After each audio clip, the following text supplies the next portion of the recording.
Shalom Sobat Kudus Tuhan, bertemu kembali dengan saya Kersogo di channel ini. Bagaimana kabar kita semuanya? Semoga saudara-saudara sekalian yang sedang menyaksikan video ini tetap sehat-sehat saja. Amin. Ya teman-teman, sampai hari ini video yang membahas menjawab pernyataan dari Daniel Mananta masih ramai di media sosial.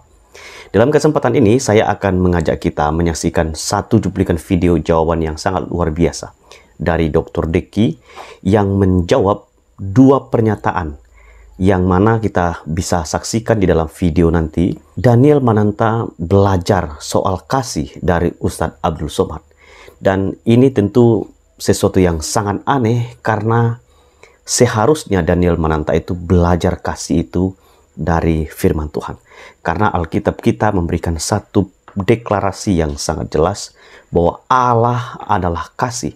Dan Anda tidak akan mungkin mendapatkan pengajaran tentang kasih yang sejati di luar Alkitab, karena pengajaran tentang kasih yang sesungguhnya hanya ada di dalam kekristenan.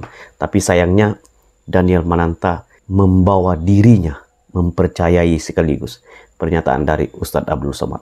Karena itu kita akan mendengarkan penjelasan yang sangat baik dari Dr. Deki. Mari kita saksikan videonya. 5 hal yang gue setuju dengan Ustadz Abdul Somad. Yang pertama, karena kasih sayang Tuhan, kita berdua bisa ngobrol dengan sangat luar biasa, dengan lancar, dengan sangat open.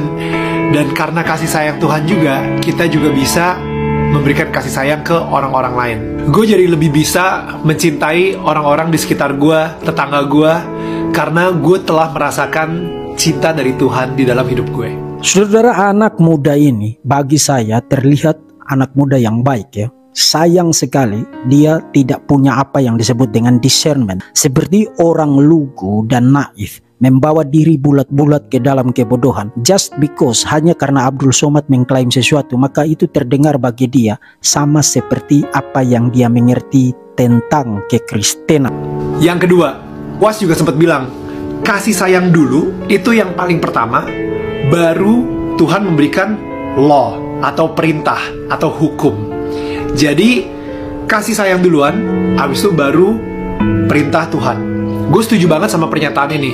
Bahkan kalau di Alkitab pun juga grace and truth. Misalnya seperti ini, ketika Tuhan meminta untuk Nabi Musa mengeluarkan bangsa Israel dari Mesir, bangsa Israel ngelakuin apa?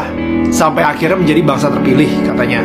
Habis itu mereka disayang banget sama Tuhan. Sampai Nabi Musa harus ngeluarin mereka, sampai Tuhan ngebelah Laut Merah dan mereka menjadi sebuah tribe sendiri gitu ya. Mereka ngelakuin apa? Mereka nggak ngelakuin apa-apa, tapi mereka mendapatkan itu semua karena kasih sayang Tuhan. Baru setelah itu Tuhan memberikan 10 perintah Allah. Baru setelah itu Tuhan memberikan hukumnya. Jadi kasih sayang dulu. Karena kita telah menerima kasih sayang dari Tuhan, akhirnya kita pengen melakukan sesuatu untuk Tuhan. Dan disitulah kita melakukan perintahnya. Kasih sayang dulu, baru hukumnya. Oke, mari kita fokus kepada poin ini saja. Meskipun dia ada sebutkan 5 hal yang dia setujui dari Abdul Somad, dan saya perlu mulai dengan apresiasi. Kalau saudara dengar penjelasan Daniel Mananta tadi tentang konsep kasih Allah di dalam kekristenan di dalam Alkitab, itu not bad at all ya. Pada core-nya, pada intinya itu benar. Yes, kekristenan adalah ajaran yang starting point-nya adalah Allah, karya Allah lebih dahulu, anugerah Allah lebih dahulu, kasih karunia Allah lebih dahulu, grace lebih dahulu. Segala sesuatu dimulai dari inisiatif Allah. Setelah itu baru bicara tentang respons atau tanggung jawab manusia sebagai ucapan syukur. Misalnya hidup di dalam ketaatan, rajin beribadah, hidup di dalam kesalehan, melakukan perbuatan-perbuatan baik sesuai dengan standar etika dan standar moral di dalam Alkitab. Jadi ya, kekristenan mengajarkan kasih karunia, anugerah Allah, kasih sayang Allah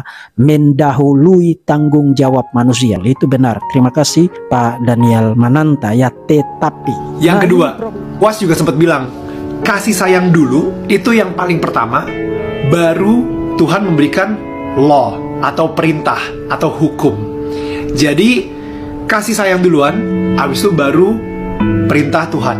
Gue setuju banget sama pernyataan ini. Nah, ini problem utamanya, karena jika Abdul Somad benar mengatakan seperti yang dikemukakan Daniel Mananta tadi, maka bisakah kita meminta kebaikan hati Abdul Somad, mengutip bagi kita dalil-dalil dari dalam Quran, dari dalam Sunnah yang menyatakan bahwa di dalam ajaran Islam mengajarkan kasih sayang Allah mendahului hukum. Nah, sambil kita menanti Abdul Somad memenuhi tanggung jawabnya supaya dia jangan terdengar asal klaim, saudara-saudara yang mengikuti Verbum Veritatis sekian lama, saudara sudah bisa langsung lihat problem fundamentalnya itu ada di mana sekarang. Karena saudara lihat mendadak di benak Daniel Mananta ajaran kekristenan dan Islam itu menjadi paralel hanya karena Abdul Somad mengklaim begitu. Inilah yang tadi saya katakan, anak muda ini meskipun terlihat baik, tapi sayang sekali dia tidak punya discernment, ya,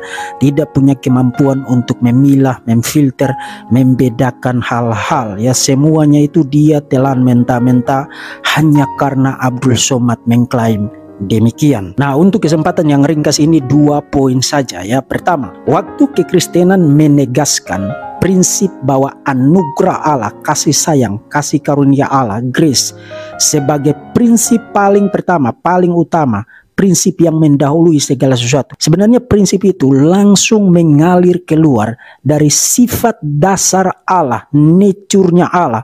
Alkitab mengatakan Allah adalah kasih.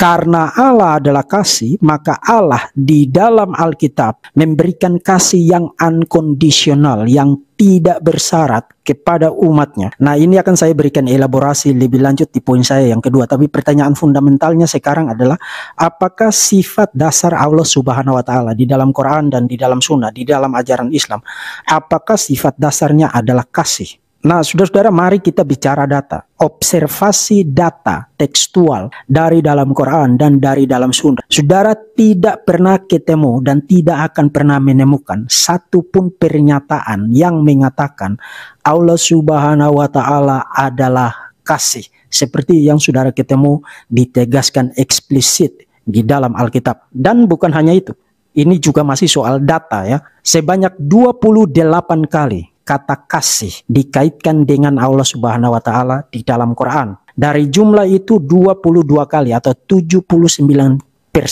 kata kasih dalam kaitan dengan Allah Subhanahu wa Ta'ala digunakan dalam konteks yang negatif. Allah Subhanahu wa Ta'ala tidak mengasihi orang yang sombong, orang yang angkuh, orang yang berlebihan. Itu tidak dikasihi oleh Allah Subhanahu wa Ta'ala. Jadi kasih yang negatif itu 79% atau 22 kali. Selebihnya 6 kali atau 21% kasih Allah Subhanahu wa Ta'ala itu bersyarat. Jadi kalau kamu itu beriman, kalau kamu itu hidup baik, melakukan perbuatan-perbuatan baik, maka Allah Subhanahu wa Ta'ala mengasihi kamu. Artinya kamu harus melakukan sesuatu untuk mendapatkan kasih dari Allah Subhanahu wa Ta'ala. Itu kondisional, itu bersyarat, dan itu 21%, 6 kali di dalam Quran. Tidak satu kali pun kasih Allah Subhanahu wa Ta'ala di dalam Quran itu dinyatakan sebagai kasih yang tidak bersyarat, yang unconditional, seperti yang saudara ketemu di dalam Alkitab. Nah, saudara-saudara, saya tidak ingin membuat kesimpulan sendiri. Jadi mari saya kutip bagi saudara. Ini pernyataan langsung, kutipan langsung dari seorang teolog muslim, seorang ulama muslim yang ahli melakukan studi khusus tentang topik ini. Dan inilah yang dia simpulkan. Allah itu cukup pada dirinya sendiri. Deskripsi diri yang fundamental ini meniadakan bahwa Allah mengasihi ciptaannya adalah lebih aman, safer, dan lebih akurat untuk tidak bicara tentang kasih.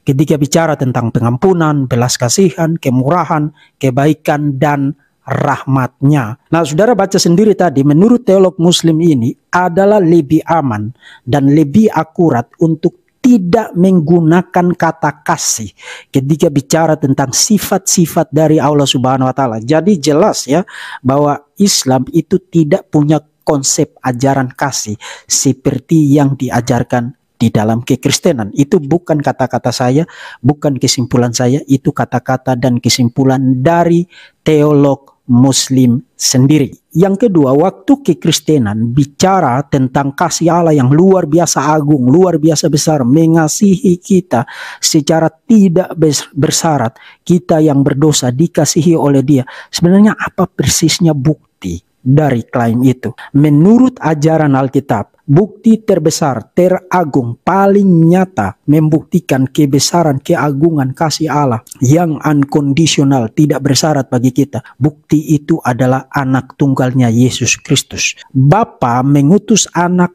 tunggalnya datang ke dalam dunia, berinkarnasi menjadi manusia, menjalani kehidupan di dalam keterbatasan-keterbatasan sebagai Allah sejati dan manusia sejati, menunaikan, menjalankan, mentuntaskan misi kemesiasannya melalui penderitaan, penyaliban, kematian, kebangkitan, dan kenaikannya, mensecure jalan keselamatan satu-satunya itu bagi kita. Itu adalah bukti ekspresi yang paling nyata dari kasih Allah yang agung dan yang teramat besar itu bagi kita. Misalnya di dalam perjanjian lama, saudara sudah ketemu konsep itu ya. Dengan kasih setiamu engkau menuntun umat yang telah kau tebus. Jadi penebusan Israel dari perbudakan di Mesir itu kemudian menjadi pola, menjadi pattern dari penebusan yang jauh lebih akbar, menebus umat Tuhan dari dosa dan maut melalui inkarnasi anak tunggal Allah, Yesus Kristus. Dia yang tidak mengenal dosa telah dibuatnya menjadi dosa karena kita, supaya di dalam dia kita dibenarkan oleh Allah. Akan tetapi Allah telah menunjukkan kasih-Nya kepada kita oleh karena Kristus telah mati untuk kita ketika kita masih berdosa. Jadi ketika kita masih berdosa, masih menjadi musuh, enemy dari Allah, dari Tuhan yang sejati, Kristus telah mati bagi kita sebagai ekspresi kasih sayang, anugerah Tuhan yang luar biasa besar dan yang tak bersyarat itu. Karena begitu besar kasih Allah akan dunia ini, sehingga ia telah mengaruniakan anaknya yang tunggal, supaya setiap orang yang percaya kepadanya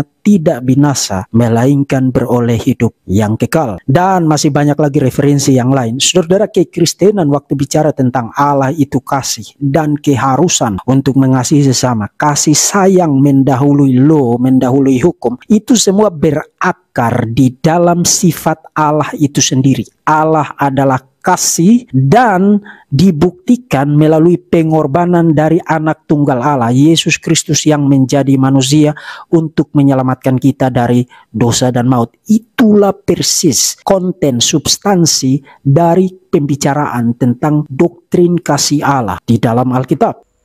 Ya, itu saja cuplikan videonya. Kiranya video yang sudah kita dengarkan tadi boleh memberikan pemahaman dan juga pengertian sehingga kita boleh mengerti iman Kristen yang sejati dan juga membuat kita betul-betul bertumbuh dalam kasih karunia Tuhan. Tuhan memberkati kita semua. Shalom.